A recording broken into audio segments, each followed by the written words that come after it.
Success is a lot about consistency. We know that. That's not new. As an advisor, showing up when you're first starting out, making calls, cold calls, showing up, doing meetings, doing joint work, right? That consistency is what you built from the success that you built. And if you're just starting out, that's what it's going to take. Now, that consistency principle never, ever goes away, no matter where you are. It's just knowing how you need to apply it at whatever level you're at. But when it really starts to roll, it starts to feel like a rhythm. And it's almost like music. Like it goes through this flow. And when you can be in that place and be on that wave, if you will, then you can really start to get the juice out of that consistency, because it doesn't feel like work anymore. Right? It doesn't feel like it's regimented. It feels like it flows and you get a rhythm. So that's what I'd invite us to think about as a leader. So if you're an established advisor, but you're really going to that next step of becoming a leader, how do you maybe already have people in your team that are doing tasks for you, but are you really leading them? Are you thinking about them as the most important people in your business? That allows you to get up to that next level, to create the legacy you want for your family, to have the impact you want in your clients, in order to go to that next level as well. So consistency absolutely is vital. What that moves into is a rhythm. It doesn't feel like it has the weight of consistency. And so how that might look like in a regular rhythm of team setup from a leadership perspective, I call that R4 approach, right? So stay with the R, stay with me here, if you will. I want to create that rhythm through these different R's. And so each week I would recommend that you have time with your leadership team. So maybe that's just yourself. Maybe it's yourself and the people you're getting leadership support through. Maybe that's other advisors you've got. Maybe that's someone external that you've got to do that. Maybe it is people in the team that you're leading as well. Maybe it's an office manager. Maybe it's an assistant. Whatever it needs to be, it's the people that are most direct in your team, and start to build that rhythm for yourself. So other people, when people come into it, they can just feel and roll through. And that weekly meeting, we want to be really careful about, because there's a couple of parameters to think about each time we are in that meeting, is that it's not a what's in front of us, what client thing do we need to get done, what fire do we need to put out. It's not that.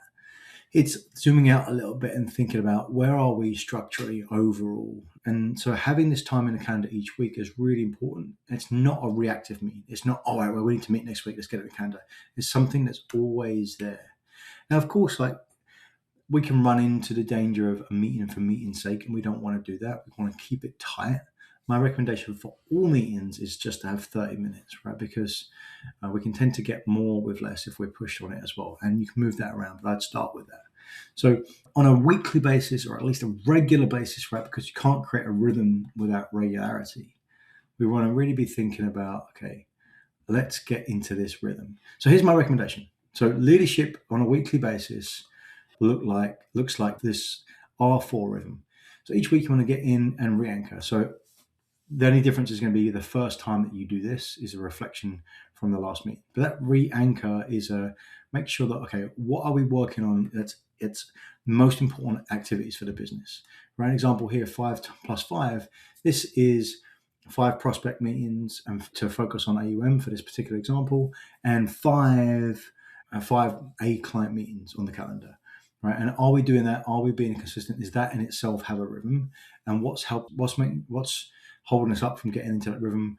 What's not quite working? What is working? What would it works really well to do that? So re-anchor on the most important thing in their business, right? The most important inputs to that business. There's this example, and it could move around a bunch as to what that is.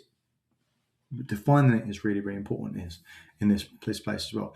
And the next thing is understanding role ownership. Okay. And this could be light, because you might still be building out what the roles are, right? Because you might have someone who's an assistant right now, let's say, and that assistant, who I'm sure very good, might just be executing tasks rather than thinking about delivering a role. Here's a distinction, such a big important thing. Giving tasks to someone to execute on the tasks, even at a high level, is very different than giving them an outcome to get to based on results. And so they're on the hook for the task, or are they on the hook for the results? And we want to build into that. And this rhythm we get to helps people come along to understand what that is overall as well. Obviously, a lot more depth to each of these points. I just want you to get this for right now so you can start to install it yourself and create some of this rhythm. Then how do we move forward? How do we roll forward? How do we build from where we are right now? Right? If we can get to push it and say, okay, what areas right now can we double down on? What if we were able to double down on this 5x5? Is that really true? Is it really true that we should move forward into that? What do we need to put in place? What structure? What's different this week? How can we? What, and this could be also based on what didn't work, what did work as well. So what do we need to do going forward? And then from that, because that could be a big conversation and lots of options come up oftentimes with that as well. We want to be clear about like what's just one thing, right? What play are we running? So what are we running with? So we're re-anchoring each week, checking in. Okay, what actions did we take before? Did we do that action? Right? Everything is daisy chained together, and then also checking in on the most important activities we've predefined, and then who owns what, how can we lean more into that ownership? Are we clear about what those things are? What are we doing about moving forward? What options and ideas are coming up based on the conversation we had? And then picking one thing to run the play on in that coming rotation.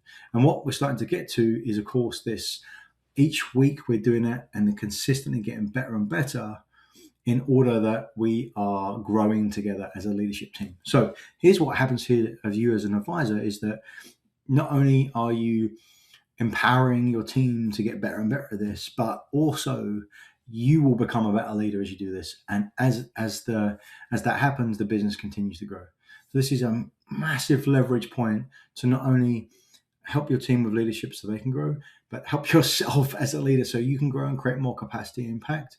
And also at the same time, grow your business directly where you are because you're working on the business with the most important activity at the same time. This is an absolute must to install, and it's super, super simple. The 4R rhythm. And look, progress over perfection. We always want to think about perfection is a low standard because it's in a box. Progress there's no potential, there's no endpoint for the potential of where progress is.